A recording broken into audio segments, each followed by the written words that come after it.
Seorang siswi sekolah dasar di Lumajang, Jawa Timur setelah terseret banjir lahar hujan Gunung Semeru saat bersama orang tuanya ketika akan berangkat sekolah.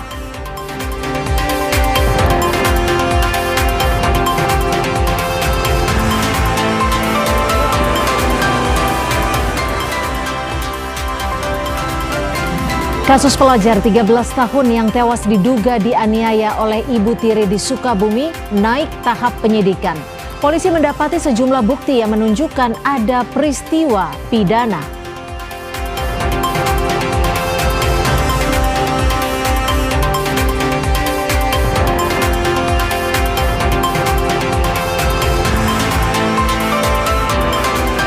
Sidang etik Bribda MS tersangka penganiaya pelajar hingga tewas digelar di Polda Maluku dengan menghadirkan 14 saksi. Kapolri Jenderal Listio Sigit menginstruksikan agar kasus ini diusut sampai tuntas dan tegas.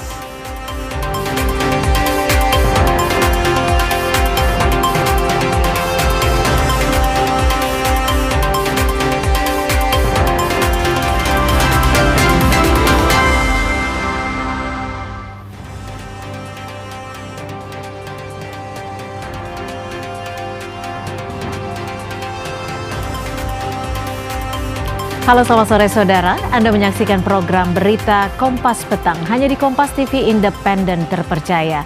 Kali ini bersama saya, Cynthia Rompas. Dan saya masih serta Regan, kita langsung ke berita pertama. Dua bus Transjakarta tabrakan di jalur atas koridor 13 kawasan Cipulir, Jakarta Selatan.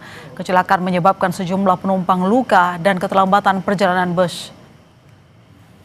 Gak tahu, aduh kambing dia tuh, busway itu. Dua bus Transjakarta adu banteng menyebabkan kerusakan di bagian depan bus. Petugas Transjakarta langsung melakukan pengamanan area serta mengatur kembali arus perjalanan bus di koridor 13 dari arah Ciledug hingga ke Kapten Tendean, Mampang, Jakarta Selatan. Penyebab pasti kecelakaan masih dalam proses penyelidikan kepolisian Satlantas Polres Jakarta Selatan. Gak tahu, aduh kambing dia tuh, busway itu.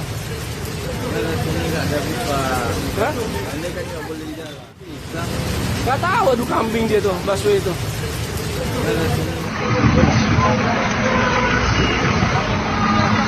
Sejumlah penumpang mengalami luka ringan diduga terjatuh akibat guncangan dan terkena pecahan kaca. Korban langsung ditangani di lokasi halte terdekat, sementara sebagian penumpang lainnya dievakuasi untuk menghindari risiko lebih lanjut. Kecelakaan menyebabkan antrean penumpang di sejumlah halte baik dari arah Ciledug menuju Jalan Kapten Tendean maupun sebaliknya. Kini operasional Transjakarta Koridor 13 telah kembali normal.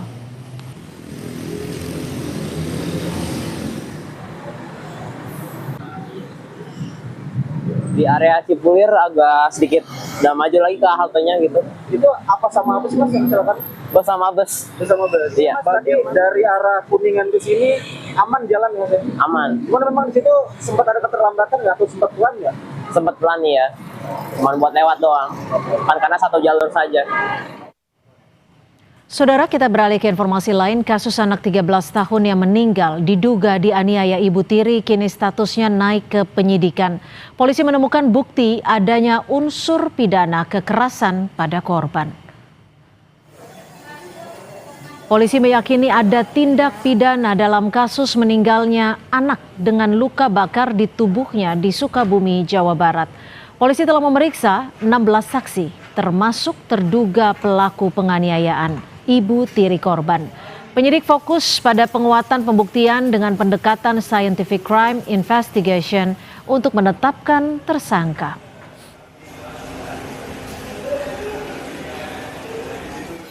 Perkara sudah kita naikkan pada tingkat penyidikan karena kita sudah menemukan beberapa alat bukti yang tentunya bisa kita yakini ini ada peristiwa pidana, yaitu pidana dugaan kekerasan baik fisik ataupun psikis terhadap korban anak, yakni saudara NS. Kematian NS, bocah 13 tahun di Sukabumi, Jawa Barat masih misteri. Penyebab pasti kematian korban masih diselidiki, termasuk dugaan penganiayaan oleh ibu tiri korban. Ayah korban menunggu penyelidikan polisi dan berharap hukuman seberat-beratnya jika terbukti ada tindak pidana penganiayaan terhadap putranya. harapan saya kalau memang terbukti bersalah, siapapun itu yang sudah melakukan kejahatan terhadap anak saya mau dihukum yang seberat-beratnya, bila perlu hukuman mati. Dari hasil otopsi jenazah korban, polisi menjelaskan terdapat luka akibat trauma panas dan benda tumpul. Untuk menyelidiki peristiwa yang terjadi pada korban, polisi juga telah memeriksa 16 saksi termasuk ibu tiri korban. Untuk saudari VR, kita sudah melakukan TAI, kemudian kita sudah naikkan sidik, dan kita saat ini sedang mendalami dalam berita acara pemeriksaan yang tentunya kita tidak gegabah. Kita akan cek semua alibi, dan korban mengalami luka pada badan, kemudian ada area muka yang disebabkan oleh trauma panas dan juga trauma benda tumpul. Sedangkan hasil dari otopsi sendiri kita masih menunggu dari ahli forensik yang tentunya nanti akan mendukung pembuktian kita. Menurut dokter yang menangani korban, saat dibawa ke IGD, korban mengalami kesulitan bernafas dan terdapat luka bakar dan luka lebam. Karena pada saat pertama sekali saya melihat pasien ini, kegawat daruratannya justru bukan luka-lukanya, tetapi problem di pernapasan. Terlihat pasien ini sulit sekali untuk bernapas. Terkesan yang seperti luka bakar itu ada sekitar 4 titik. Kemudian ada luka yang sudah terkesan mengering, seperti terbentuk keropeng begitu, itu ada sekitar 3 titik juga. Kemudian ada luka lebam-lebam, itu yang kondisi lebam itu yang mungkin jumlahnya ada sedikit lebih banyak. Usai dirawat selama 8 jam, korban meninggal pada Kamis sore 19 Februari 2026 setelah sempat memberikan pengakuan mengalami dugaan kekerasan. Insan Maulana Firdaus, Kompas TV, Sukabumi, Jawa Barat.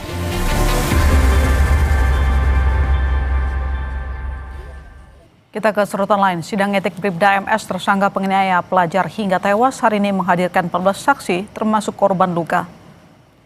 Orang tua korban hingga pengawas eksternal dihadirkan untuk memberikan kesaksian di persidangan.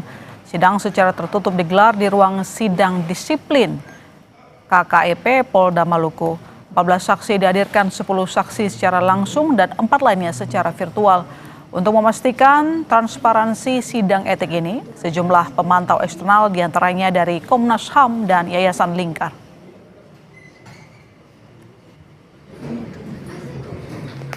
Lewat Zoom itu ada 2 dari keluarganya. Terus kemudian untuk saksi korban sendiri nanti akan hadir, tapi sementara karena masih ke rumah sakit, nanti pada saat prosesi sidang baru kakak yang bersangkutan almarhum akan hadir di kegiatan sidang untuk memberikan kesaksian secara langsung. Jadi sementara lagi pemeriksaan kesehatan di rumah sakit tentara untuk pemeriksaan akibat kejadian kemarin di pergelangan tangan.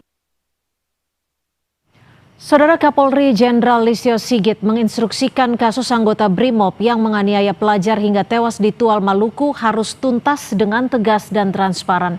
Kapolri juga memerintahkan hukuman seberat-beratnya pada pelaku.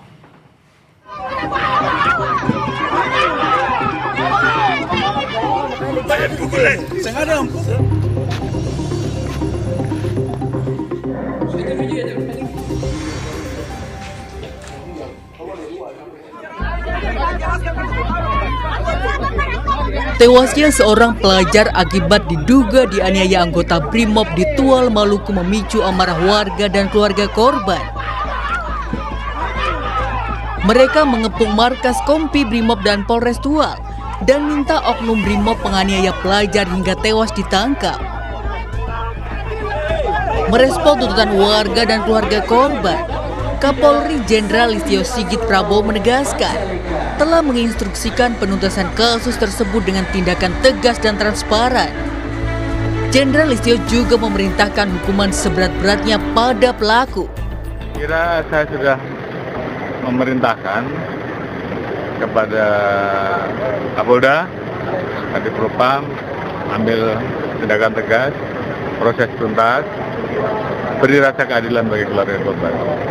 Dan saya minta informasinya, prosesnya transparan. Saya perintahkan untuk diberikan tindakan berat-beratnya.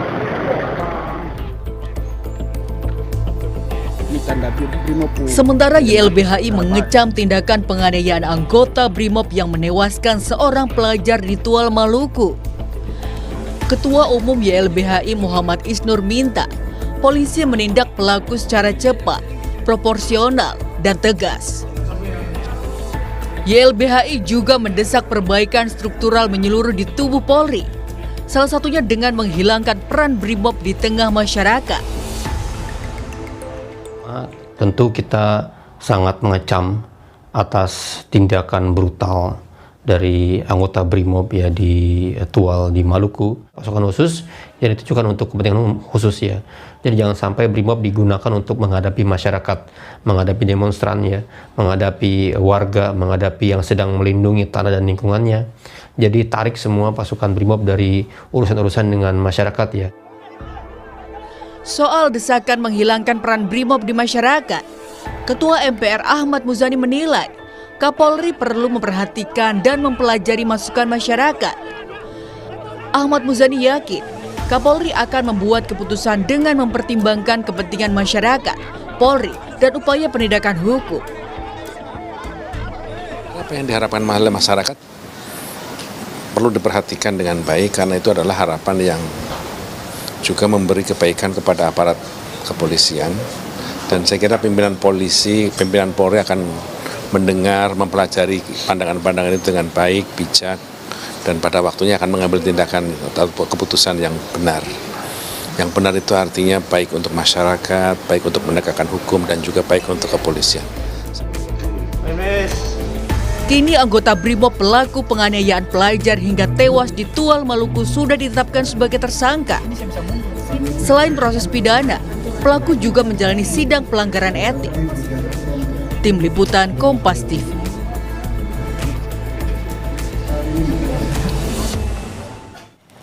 Dari kasus tewasnya Brigadir J. Pratama, seorang senior korban ditetapkan tersangka penganiayaan. Hal diungkap Kapolda Sulawesi Selatan, Irjen Johan Daniel Harjopuro, usai memeriksa 5 senior korban tewas di asrama Polda Sulsel.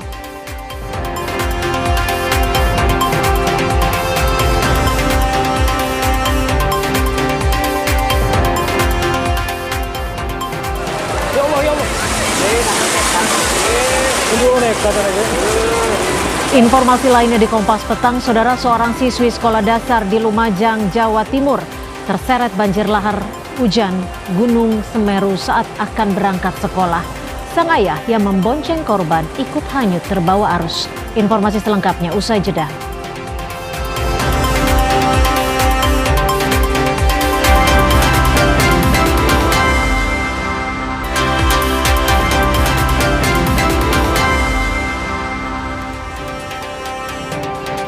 Saudara, seorang siswi sekolah dasar di Lumajang, Jawa Timur terseret banjir lahar hujan Gunung Semeru saat berangkat sekolah. Sang ayah yang membonceng korban ikut hanyut terbawa arus. Ya Allah, ya Allah, ya Allah. Siswi SDN Jugosari 3 Lumajang, Jawa Timur terjatuh saat diantar ayahnya ke sekolah menggunakan sepeda motor. Keduanya terseret sungai Regoyo yang arusnya deras akibat lahar hujan Gunung Semeru. Warga sekitar langsung menolong keduanya selamat, namun sang anak mengalami luka di bagian kaki. Sementara itu motor sang ayah mogok karena kemasukan air dan harus dibawa ke bengkel. Warga mengimbau pengendara motor melihat arus dan kedalaman sungai terlebih dahulu sebelum melintas.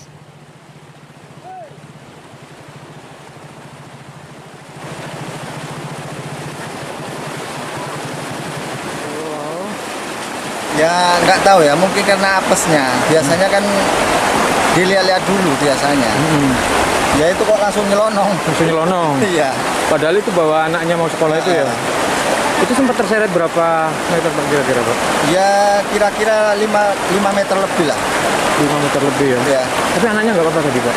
Ya alhamdulillah, cuma lecet di dengkulnya. Lecet-lecet tadi ya? Iya.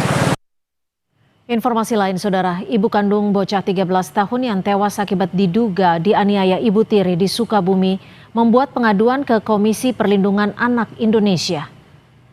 Lisnawati membuat pengaduan didampingi sejumlah kuasa hukumnya. Pengaduan dibuat untuk mencari keadilan dan titik terang atas penyebab kematian anaknya yang meninggal dengan luka di tubuhnya. Lisna bilang tahu kondisi anaknya dari ayahnya. Lisnawati mengaku terakhir bertemu anaknya saat berusia 7 tahun.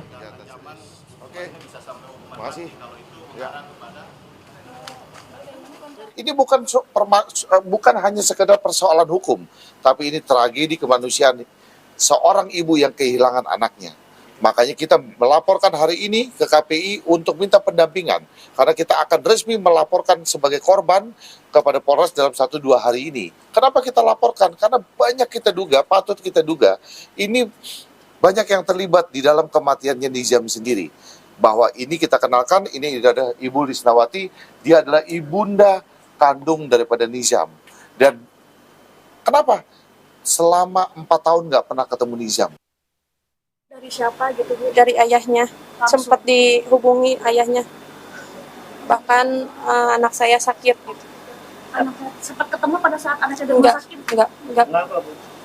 Karena posisinya jauh, nggak sempat keburu juga. Ibu di mana posisi tinggalnya? Posisi tinggal saya di Cianjur. Dan saudara, kini kita bahas kasus meninggalnya bocah di Sukabumi, Jawa Barat yang diduga mengalami penganiayaan. Kita bergabung dengan ibu kandung korban Lisnawati beserta kuasa hukumnya Krishna Murti serta Komisioner KPAI Diah Puspitarini. Selamat petang Ibu Lisnawati, Ibu Diah dan Pak Krishna, terima kasih sudah bergabung bersama kami di Kompas Petang. Sore. Selamat Sama-sama Mbak. Ya, selamat sore. Bu Lisnawati, sebelumnya kami ingin mengucapkan turut berbelasungkawa dan juga turut berduka serta prihatin atas apa yang terjadi terhadap anak Ibu. Bu Lisna, ini kan Ibu bersama kuasa hukum melaporkan peristiwa ini ke Komisi Perlindungan Anak Indonesia. Apa dasar yang Ibu inginkan sehingga memberikan ataupun melakukan pelaporan ini? Saya pengen keadilan buat anak saya gitu. Ya, Ibu ingin keadilan. Lalu terakhir ketemu dengan anak Ibu tahun berapa Ibu? 4 tahun yang lalu. 4 tahun yang lalu. Mungkin Ibu boleh diceritakan apa yang menjadi penyebab mengapa Ibu bisa begitu lama tidak bisa bertemu dengan anak Ibu? Lalu komunikasi sama anak saya gitu. Sulit berkomunikasi. Apakah ada larangan dari ayah korban atau seperti apa? Ya, ada larangan dari ayah korban juga. Bu Lisnawati, kalau Ibu sendiri sempat menemukan ada kejanggalan tidak bahwa ada dugaan kekerasan terhadap anak Ibu di Sukabumi?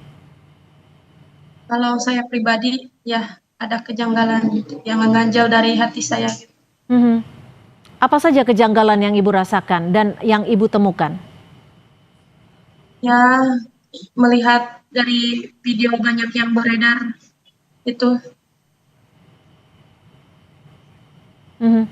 Ibu tapi pernah menemukan ataupun melihat langsung tidak bahwa korban sempat dianiaya atau ada luka mungkin di tubuh korban, anak Ibu?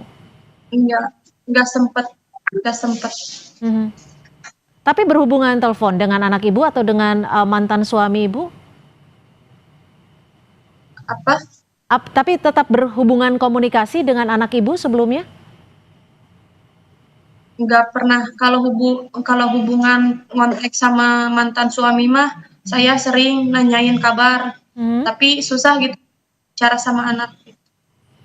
Saat Ibu menanyakan paling kabar dari saudara-saudaranya, paling dari saudara-saudaranya kayak bibi-bibinya, paman-pamannya gitu. Saat Ibu menanyakan kondisi anak Ibu almarhum, apa yang diceritakan ataupun disampaikan oleh ayah korban? Tidak cerita apa-apa. Tidak cerita apa-apa. Baik, saya akan ke Pak Krishna. Pak Krishna, selaku kuasa hukumnya, dasar apa yang membuat kuasa hukum dan juga ibu kandung korban untuk melakukan pelaporan di KPAI dan apa respon dari KPAI? Kami melaporkan minta pendampingan dari KPAI sendiri karena kita minta atensinya karena besok pagi kita secara resmi akan melaporkan ke Polres Sukabumi sebagai korban. Karena kita akan mencari keadilan bukan hanya Ibu Lisnawati, tapi juga untuk almarhum sendiri. Perlu saya jelaskan sedikit bahwa Ibu Lisnawati itu dengan bapaknya Nijam itu sudah bercerai dari semenjak dalam kandungan ya, 1 tahun ya. Udah 1 tahun. Udah lahir. Ya udah lahir, terus mereka bercerai. Setelah bercerai, sempat diambil beberapa bulan oleh bapaknya Nizam, kemudian dianiayai oleh ibu tirinya yang lain, yang istri keberapanya, terus mendengar itu diambil oleh Ibu Lisna, diurus sampai 7 tahun. Kemudian karena anaknya si Raja ini, si Nizam ini ingin menjadi cita-citanya menjadi kiai, sehingga dimasukkan ke pesantren. Setelah dimasukkan ke pesantren, dari situ lost komunikasi.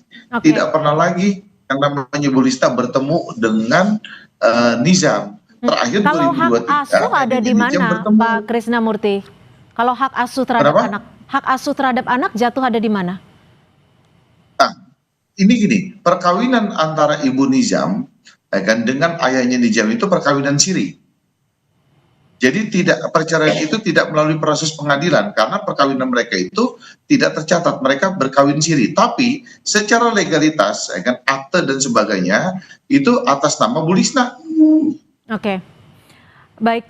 Saya akan mencoba ke Budia. Budia, melihat apa yang terjadi saat ini, korban meninggal dunia dan memang dugaannya mendapatkan penganiayaan dari ibu tiri dan sudah melaporkan ke KPAI. Apa respon dari KPAI terkait hal ini?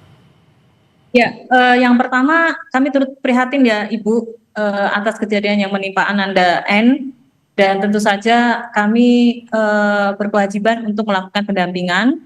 Tadi juga kami belum bisa menemui karena kami harus menyelesaikan kasus di Jogja, tapi besok semoga kita bisa atur waktu untuk bertemu begitu karena besok sudah kembali ke Jakarta. Dan tentu saja kami hari ini sudah melakukan analisis kasus, Mbak, dan sudah dilimpahkan kepada saya. Terus kemudian kami melakukan kajian yang mungkin kami rencanakan hari Rabu untuk terjun langsung ke Sukabumi begitu.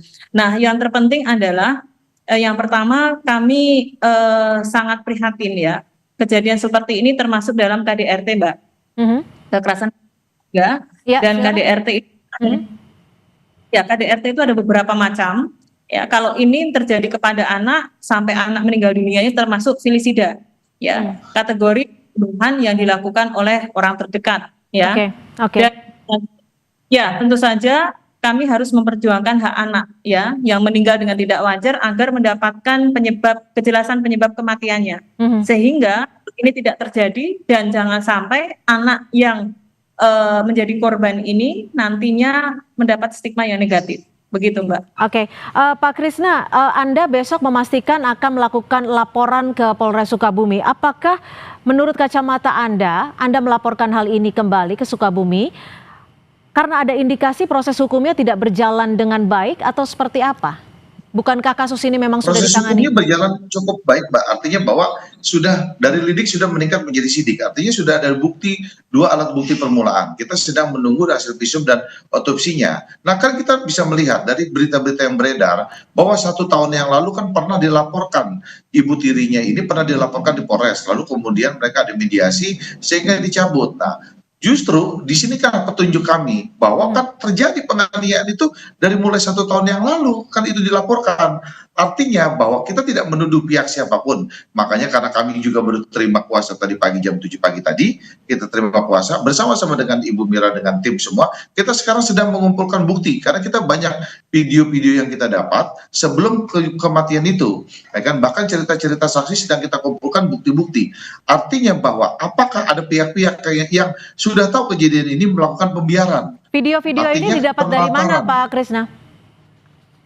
Kita dapat beberapa video dari berbagai sumber yang kita dapatkan kejadian sebelum Nijam tuh kemarin dibawa ke rumah sakit. Jadi kita dapat tuh video-video gitu loh. Nah, jadi patut diduga kan ada pihak-pihak yang terkait di sini. Apakah secara bersama-sama ataukah kan dia melakukan pembiaran ataukah dia melakukan penelantaran. Nah, kita akan kaji sampai malam ini. Jadi besok yang akan kita laporkan secara berapa orang, baru kita akan putuskan besok pagi.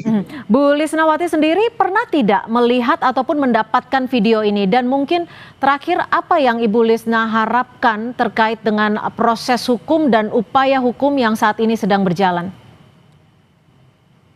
Ya, pengen secara cepat diproses secara. Bagaimana Ibu? Kurang jelas suaranya? Pengen secepatnya diproses. Biar terungkap cepat. Kalau dari Ibu Lisnawati, dugaannya seperti apa Bu yang terjadi di rumah mantan suami Ibu dan juga Ibu sambung dari almarhum? Sempat pas di pemakaman lihat ada darah di pas jenazah almarhum juga. Tapi Ibu pernah melihat ataupun menumpukan bekas luka almarhum? Menemukan bekas luka almarhum atau tidak? Enggak lihat. Enggak, karena kan setelah 4 tahun ketemu tuh dia jadi jenazah. Karena cukup lama waktu tidak bertemu dengan almarhum ya. Baik, saya ke KPAI Mbak Budia, kalau apa yang terjadi saat ini, respon cepat apa, langkah konkret apa yang setidaknya bisa dilakukan KPAI untuk mengawal kasus meninggalnya dugaan penganiayaan oleh Ibu Tiri? Sebenarnya sejak kami mendapatkan informasi 2 hari yang lalu, Mbak, kami langsung berkoordinasi dengan Polres, kemudian juga kami berkoordinasi dengan UPTD PPA setempat ya, dalam artian anak ini kan anak yang mendapatkan perlindungan khusus, ya. Kemudian kami harus memastikan sesuai dengan amanat Undang-Undang Perlindungan Anak Pasal 59A bahwa prosesnya itu harus cepat. Harus cepat di sini adalah proses dari mulai pelaporan, terus penyelidikan dan lain sebagainya.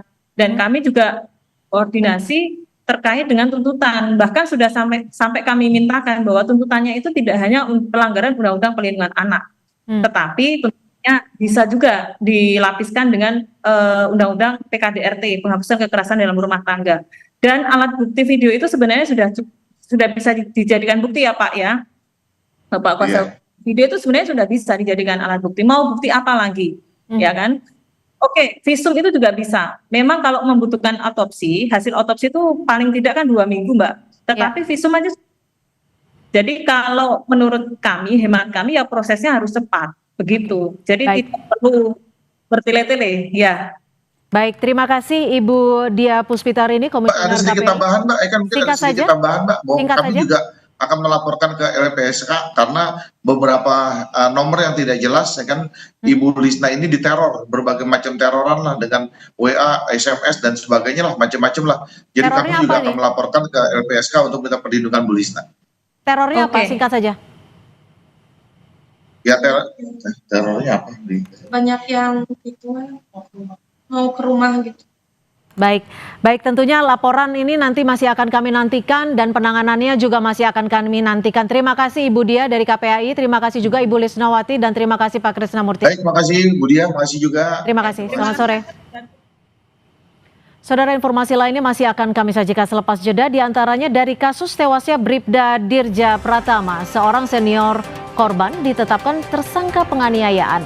Hal ini diungkap Kapolda Sulawesi Selatan Irjen Juhandani Raharjo Puro usai memeriksa 5 senior korban tewas di asrama Polda Sulsel.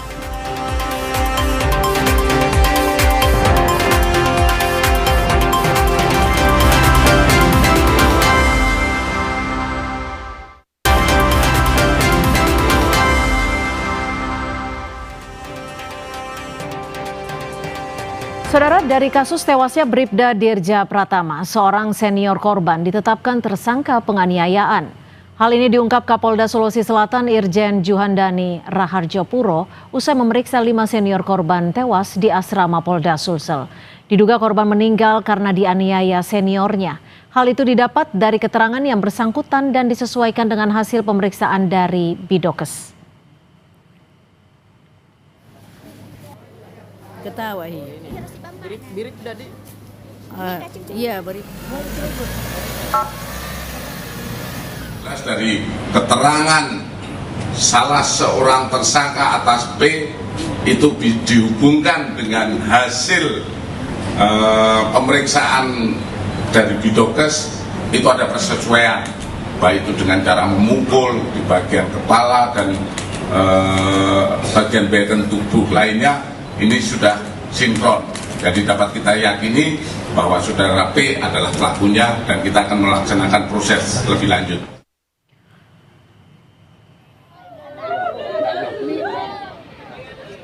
Sebelumnya Kapolda Sulawesi Selatan mendatangi rumah duka Bribda Dirja. Tangis histeris menyambut kedatangan Kapolda Irjen Juandani Raharjopuro bersama rombongan. Kepada Kapolda, ibu korban meminta pelaku dihukum seberat-beratnya.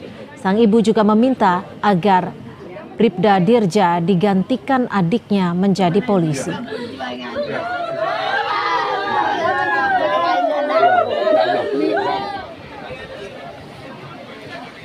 Janji.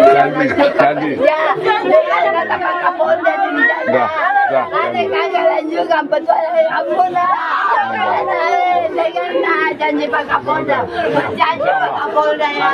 Anak saya keluarnya satu. Tolong kasih permudah, kasih angkatan perjuangan. Ayah korban Bribda Dirja Pratama, Aibda Muhammad Jabir mengatakan anaknya tidak ada riwayat sakit. Meski ada yang mengatakan korban meninggal akibat terbentur, tapi ayah korban tidak melihat adanya luka di bagian kepala. Sebelum meninggal, korban sempat mengirim pesan kepada ibunya pada dini hari. Namun di paginya, keluarga tidak menyangka mendapat kabar Bribda Dirja meninggal dunia. Keluarga meminta kasus kematian anaknya diusut tuntas.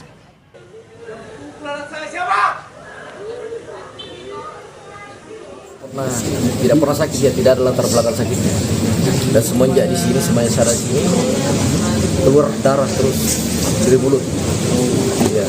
Dan indikasi ada yang mengatakan benturan kepala, luka kepalanya, tapi tidak ada luka di kepala.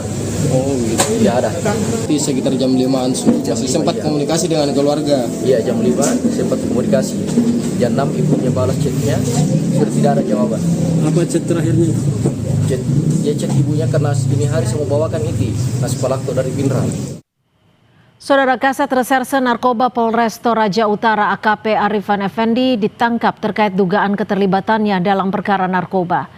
Arifan ditangkap bersama seorang kanit narkoba yakni Aibtu Nasrul. Keduanya ditangkap menyusul hasil berita acara pemeriksaan yang mengaitkan mereka dengan kasus narkoba yang diduga melibatkan bandar besar di wilayah Toraja. Keduanya diduga terlibat dengan jaringan tersebut dan menyetor uang 13 juta rupiah setiap minggunya. Kabid Humas Polda Sulawesi Selatan Kombes Didik Supranoto bilang keduanya saat ini ditempatkan dalam penempatan khusus untuk menjalani pemeriksaan awal oleh Propam. Mengamankan ya, AKP AF Kasatres Narkoba Polres Toraja Utara dan Aibtu N yaitu Kanit 2 Res Narkoba Toraja Utara. Ini terkait dengan penyalahgunaan wewenang terhadap penyalahguna narkoba. Sekarang sudah dilakukan patsus oleh Propam. Saudara, Komisi 3 DPR RI mengingatkan kepada Majelis Hakim dalam kasus perkara anak buah kapal Sea Dragon terkait penyelundupan sabu hampir 2 ton. Ketua Komisi 3 Habibur Rahman menyatakan bahwa dalam Kitab Undang-Undang Hukum Pidana KUHP terbaru diatur kewajiban untuk mempertimbangkan kesalahan pelaku pidana, sikap batin, dan riwayat hidup pelaku pidana pada proses pemidanaan.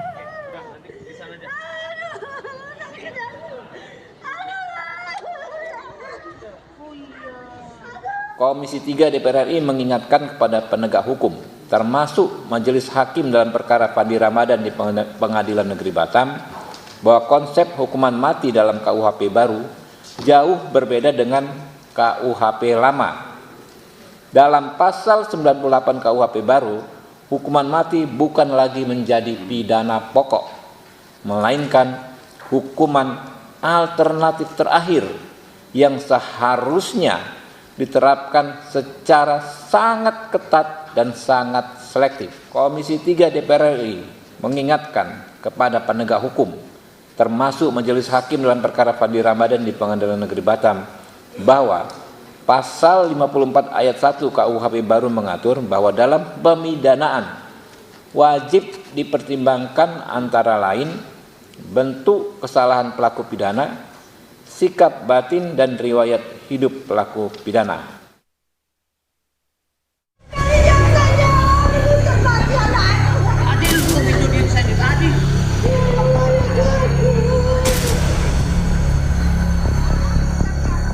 Tangis histeris Ibunda Fandi Ramadan pecah setelah jaksa memberikan tuntutan hukuman mati kepada Fandi terkait kasus dugaan penyelundupan 2 ton narkotika jenis sabu.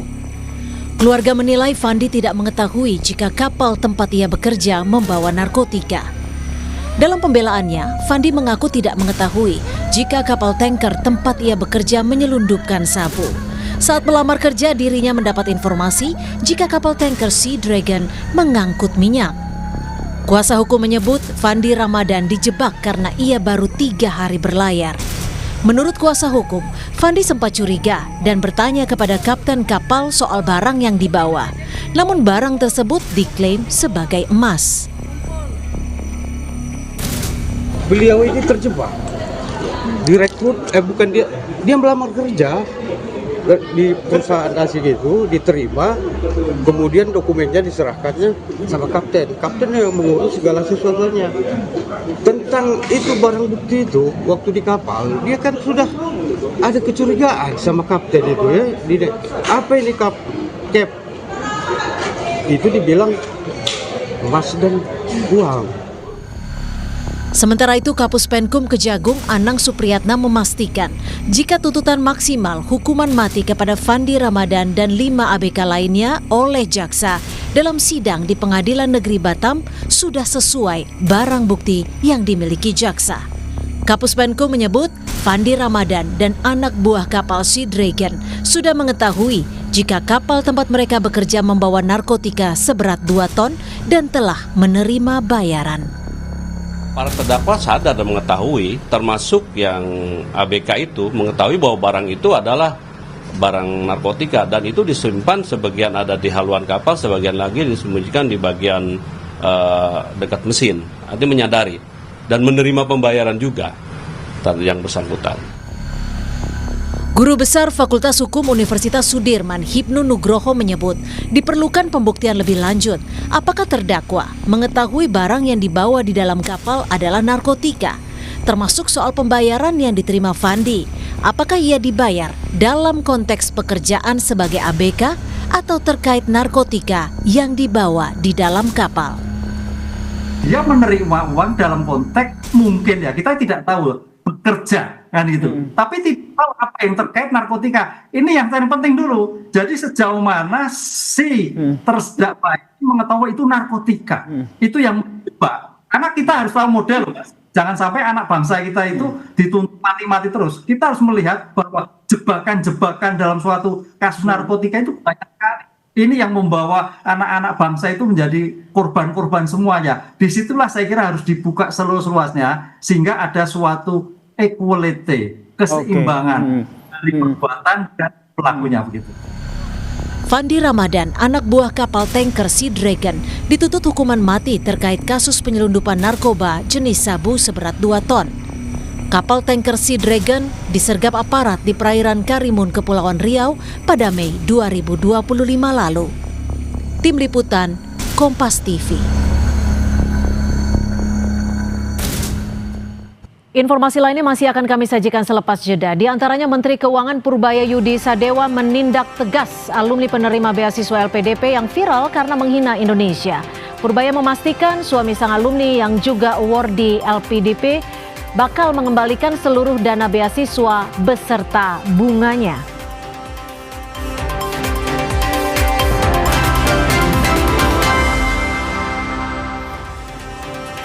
Anda kembali menyaksikan Kompas Petang. Saudara Menteri Keuangan Purbaya Yudi Sadewa menindak tegas alumni penerima beasiswa LPDP yang viral karena menghina Indonesia.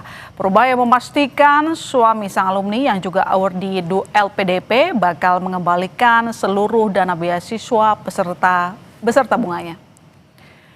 Menkyu Purbaya mengaku sangat menyesalkan tindakan alumni LPDP yang telah menghina Indonesia. Menurutnya, setelah melakukan komunikasi, suami yang bersangkutan akan mengembalikan uang beasiswa termasuk bunga yang menyertainya. Purbaya juga menegaskan akan melakukan blacklist terhadap yang bersangkutan dan tidak akan dapat bekerja di kantor pemerintah Indonesia.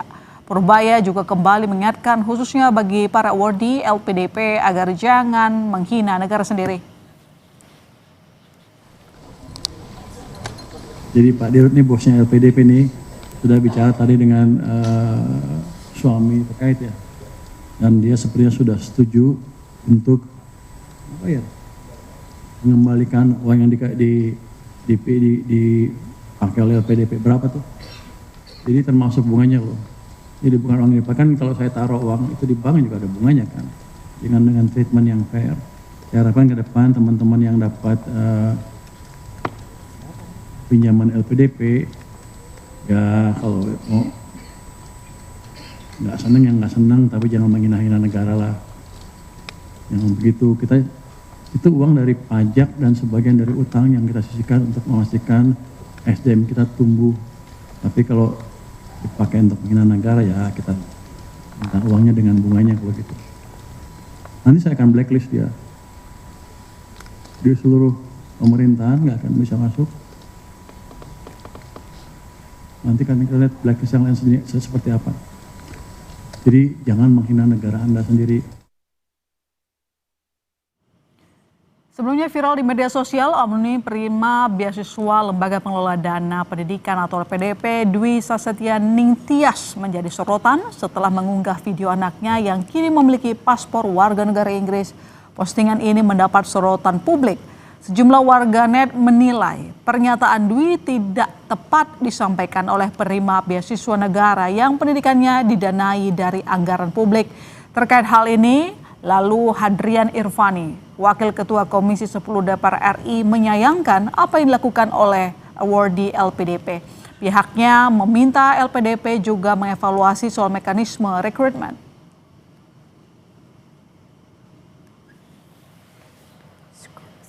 Penerima LPDP menjadi duta bangsa di negara tujuan.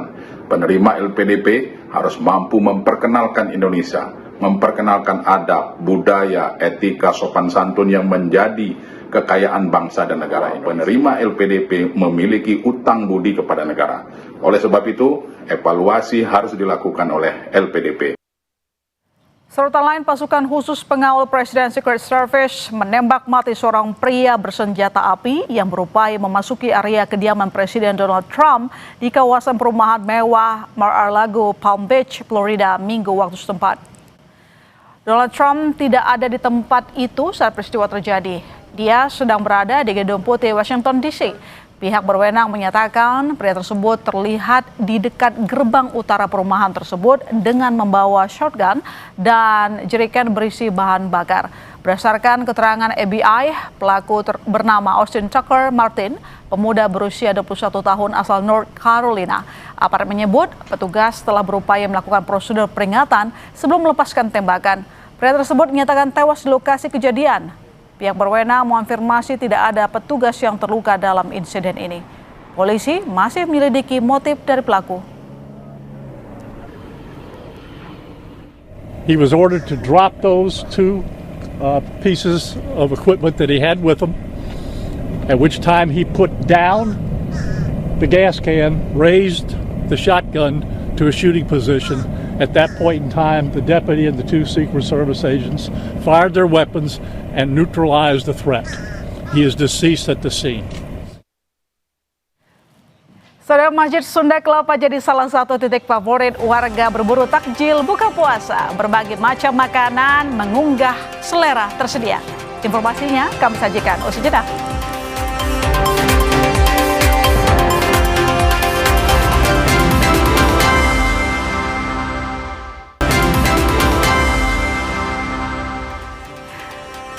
Saudara, Masjid Sunda Kelapa jadi salah satu titik favorit warga berburu takjil buka puasa. Berbagai macam makanan pengunggah selera tersedia.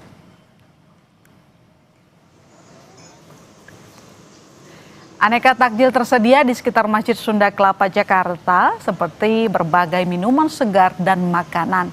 Salah satu makanan yang banyak diminati warga untuk buka di Masjid Sunda Kelapa yakni sate Padang. Masjid Sunda Kelapa setiap tahun menyediakan tenan untuk pedagang khusus menu berbuka puasa. Tak hanya makanan ringan, di sini warga bisa berburu makanan berat.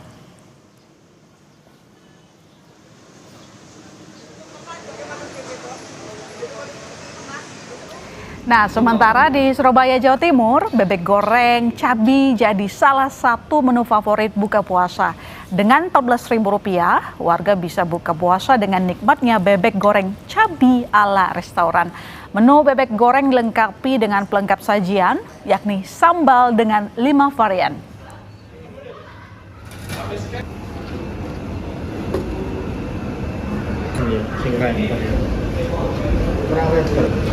Ya, untuk mengetahui suasana terkini jelang waktu berbuka puasa di sejumlah titik, kita akan sapa jurnalis Kompas TV Niko Anggriawan dan juru kamera Bondan Wicaksono di area Masjid Sunda Kelapa, Jakarta Pusat. Niko, bagaimana kondisi ataupun apa makanan rekomendasi di sana? Dan nanti juga kita selain dari Niko di Sunda Kelapa, kita juga akan menyapa Nyoman Denny dan juru kamera Bismacul Munir di Surabaya. Saya ke Niko dulu. Niko, menjelang buka puasa biasanya di lokasi Anda melaporkan ramai sekali pengunjung, kemudian juga banyak sekali alternatif makanan yang bisa dicoba. Apa paling favorit di sana, Niko? Ya, kalau misalnya di Masjid Agung Sunda Kelapa ini, my sister dan juga saudara, ini banyak sekali pilihan yang bisa menjadi rekomendasi dari warga yang ingin berbuka puasa. Memang di setiap tahunnya di Masjid Sunda Kelapa ini mengadakan tinan-tinan atau menyediakan tinan untuk para pedagang, menyediakan takjil berbuka puasa, mulai dari makanan berat, makanan ringan, makanan asin, manis, gurih, pedas, semuanya ada di sini. Anda bisa langsung datang ke sini bila ingin kepo terkait dengan apa yang ada di Masjid Sunda Kelapa untuk berbuka puasa. Dan salah satunya ini adalah rekomendasi sate Padang. Sate Padang ini, wah, kalau misalnya dilihat dari asap sama baunya ini sudah terasa sekali. Coba kita bertanya-tanya dulu sama abangnya yang jual nih. Bang, selamat sore Bang. Dengan abang siapa? Ibnu, Bang. Dengan abang Ibnu. Bang, ini kalau boleh tahu sate Padangnya sate Padang khas mana nih Bang? Kalau dilihat nih bumbunya nih kayaknya medok banget, asapnya juga enak banget ya Bang. Dari Painan. Dari? Painan. Painan? Iya. Oke. Bang, ini bisa diceritain nggak Bang? Di dalam bumbu ini kandungannya ini apa aja Bang? Kelihatannya ini mantep banget nih Bang. Ada 30 lebih rempah-rempah Bang. Ada 30 lebih rempah-rempah? Iya, pakai kacang, pakai santan. Ada kacang, terus apa lagi Bang? Santan. Santan ya. Kayaknya nih, mas banget Bang, ya kan? Nah, ini kalau misalnya sate Padang satu porsinya berapa nih Bang? Seporsi 25 Bang, 10 tusuk udah sama ketupat. Wah, itu udah cakep banget itu ya kan? Kalau buat buka puasa, sate Padang 10 tusuk. Lontongnya berapa nih Bang? 1,5 Bang. Lontongnya 1,5, iya. Udah cakep itu udah. Nah, ini kalau misalnya sate Padang, ini terbuatnya dari apa nih Bang? Dari daging Bang. Daging apa aja nih Bang? Daging sapi Bang. Daging sapi ya? Iya.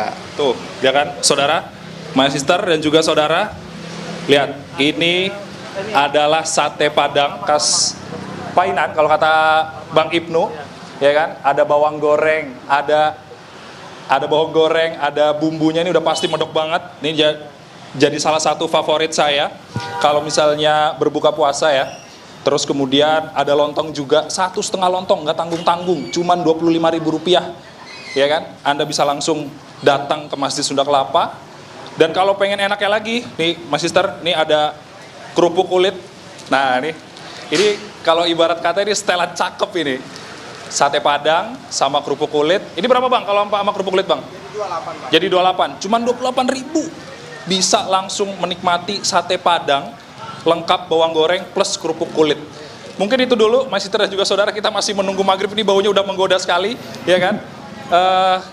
Kalau misalnya Anda semua yang ingin mencicipi berbagai macam takjil yang ada di Masjid Sunda Kelapa bisa langsung datang ke Masjid Sunda Kelapa untuk mencoba-coba berbagai macaman yang ada di sini. My sister, kembali ke studio.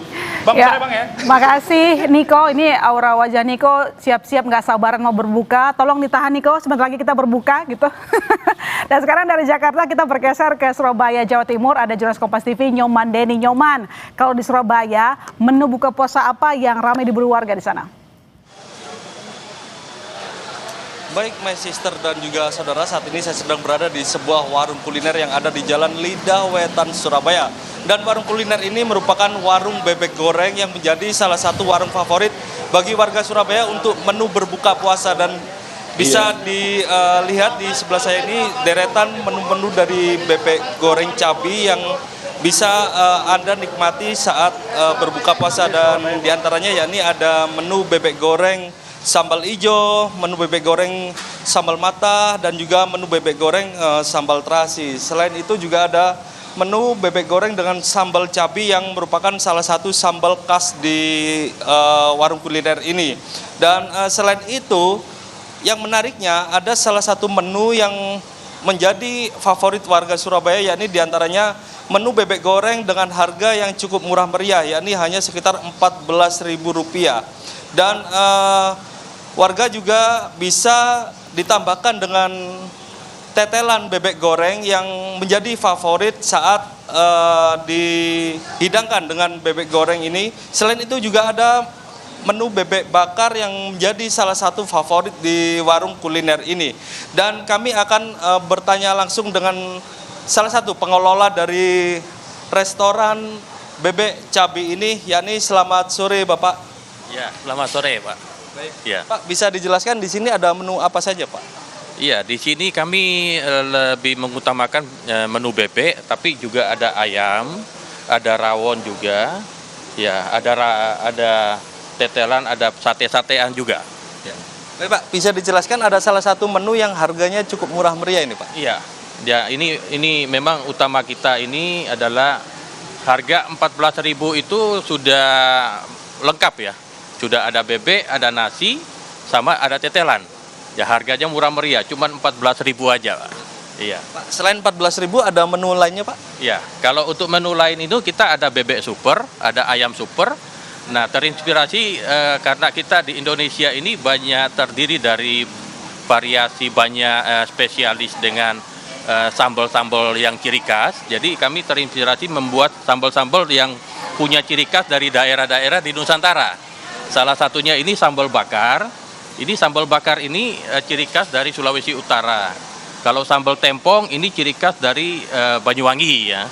Sambal ijo ini dari Sumatera Utara. Kemudian ini sambal mata itu dari Bali. Jadi kita punya ciri khasnya seperti itu dan mungkin masih jarang ya ditemui di Surabaya itu ya. Baik. Pak, untuk bebek super ini dibandingkan dengan bebek yang Rp14.000 ini memang potongannya terlihat lebih besar Pak ya? Bedanya hanya di ukuran aja. Kalau yang lainnya semua sama. Nah, memang ini yang menjadi favorit ini tetelannya Pak, bisa dijelaskan Pak? Iya, tetelan ini kita bikin tetelan sesuai dengan nama cabai ya. Nama cabai itu kalau ini bahasa Maduranya cabai ya atau cabe ya. Nah, jadi tetelan ini kita bikin tetelan pedas. Menjadi ciri khasnya di tempat ini. Gitu Pak. Terima kasih Bapak Franky. Baik saudara, baru saja Anda bisa melihat langsung penjelasan dari salah satu pengelola bahwa bebek goreng ini memiliki beberapa sambal yang menjadi ciri khas di warung kuliner ini. Dan jika Anda ingin berbuka puasa di warung ini, Anda bisa datang mulai pukul 4 sore dan akan tutup pada pukul sekitar jam 12 malam. Dari Surabaya, demikian, my sister.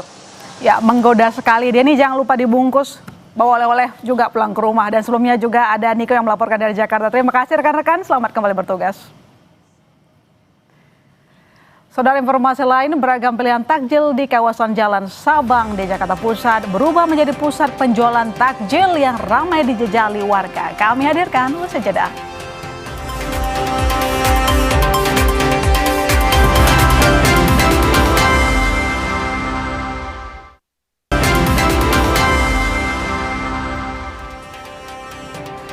Menjelang waktu berbuka puasa, kawasan Jalan Sabang di Jakarta Pusat berubah menjadi pusat penjualan takjil yang ramai dijajali warga. Deretan pedagang kaki lima hingga kios legendaris menawarkan beragam menu mengunggah selera dengan harga ramah di kantong yang sangat cepat ludes digandrungi para pemburu takjil. Pilihannya beragam dari bakwan, tahu isi, risoles hingga tempe goreng tepung. Gorengan itu bisa dinikmati bersama menu pendamping seperti bihun goreng dan mie goreng yang disajikan hangat. Untuk melepas dahaga, pilihan minuman segar tak kalah beragam dan berjajar di sini. Es buah dan es cincau menjadi favorit karena kesegarannya.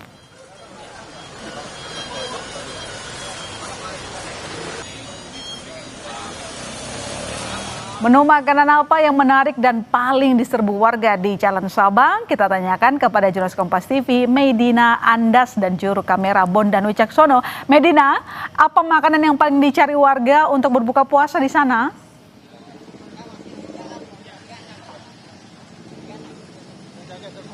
Ya betul sekali, my sister dan juga saudara, ini benar-benar di tempat saya melaporkan saat ini, tepatnya di kawasan Jalan Sabang, Jakarta Pusat. Ini memang sudah dipadati oleh masyarakat yang berburu takjil atau war takjil. Jadi ini saya benar-benar di pertengahan pertarungan takjil. Ini mulai dari sebelah kanan saya itu ada macam-macam berjualan. Tadi saya melihat ini war takjil ini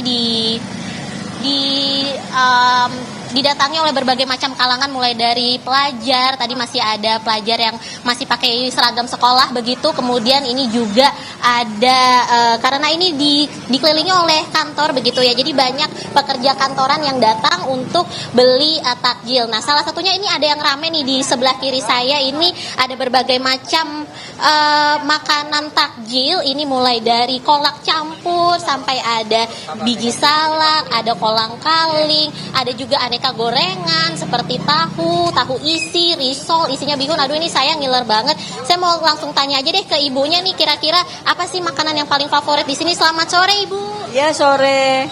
Ibu, apa nih, Bu? Ibu dengan siapa, Bu? Dari mana, Bu? Saya dari Kebun Siri. Oh, dari Kebun Siri, dekat ya, Bu ya. Ibu, makanan apa nih, Bu, yang paling favoritnya di sini, Bu? Kolak. Kolak, oke. Ibu, udah persiapannya nih dari jam berapa, Bu? Oh, dari pagi. Dari pagi. Ibu masak sendiri, Bu, atau gimana, Bu? Ya? Ibu masak sendiri atau Masak sendiri. Masak sendiri semuanya, Bu? Iya. Luar biasa. Oke, Bu, kalau gitu kan katanya tadi favoritnya kolak campur ya. Saya mau dong, Bu, coba kolak campurnya satu, Bu. Satunya berapa, Bu? Oke, ini saya beli ya, Bu ya. Ini bayarnya selain cash bisa pakai kris juga nggak? Transfer. Iya. Baik. Terima kasih, Ibu. Selamat melanjutkan aktivitasnya kembali. Sukses selalu. Ya, saudara, itu dia tadi kalau berdasarkan Ibu Nursiah tadi bilang katanya favoritnya di sini adalah kolak campur. Ini saya sudah beli. Aduh, ini saya ngiler banget ngeliatnya nih. Saya jadi nggak sabar mau cepet-cepet buka puasa. Kalau gitu saya harus simpen dulu ini, my sister. Kembali ke Anda. Ya, terima kasih Medina. Sabar, buka puasa sebentar lagi. Selamat kembali bertugas. Saudara, di bulan Ramadan ini KJRI Jeddah gelar Pasar Tajil. Acara ini untuk mengobati kerinduan masyarakat Indonesia yang ada di Jeddah akan menu khas Nusantara. Kami segera kembali.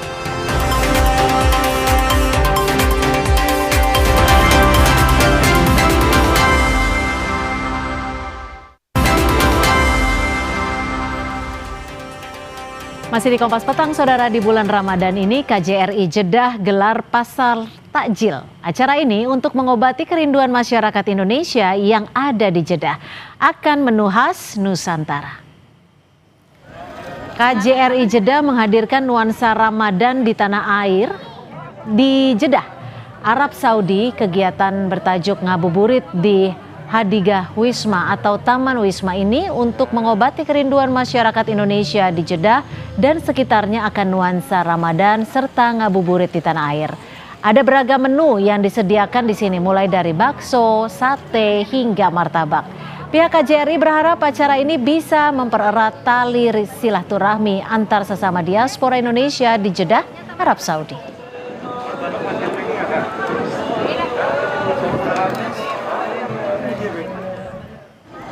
Ya, menarik sekali ya Cynthia. Selain di Jeddah juga ada informasi dari Bangladesh, Cynthia. Jadi di sana masyarakatnya bisa jajan buka puasa di pasar yang usianya sudah 400 tahun. Wow, berarti sudah harus ke sana ya? Sudah. Kalau di Kapan kita ke sana? Kita langsung ke sana ini.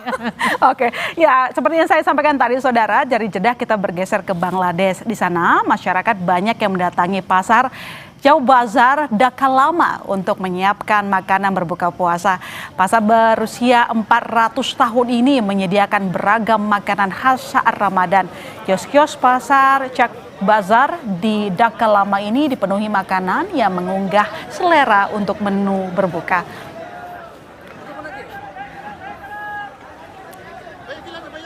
Beragam menu tradisional disediakan di sini. Pasar yang sudah berusia 400 tahun ini biasanya ramai saat menjelang berbuka puasa. Masyarakat membeli beragam makanan mulai dari ayam hingga daging dengan bumbu khas Bangladesh. Bahkan ada sejumlah makanan yang hanya bisa ditemukan di pasar Chao Bazar. Inilah yang membuat masyarakat Muslim banyak yang datang ke sini untuk menyiapkan menu berbuka.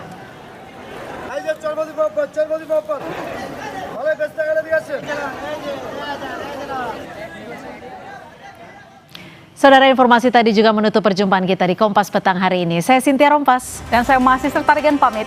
Sampai jumpa.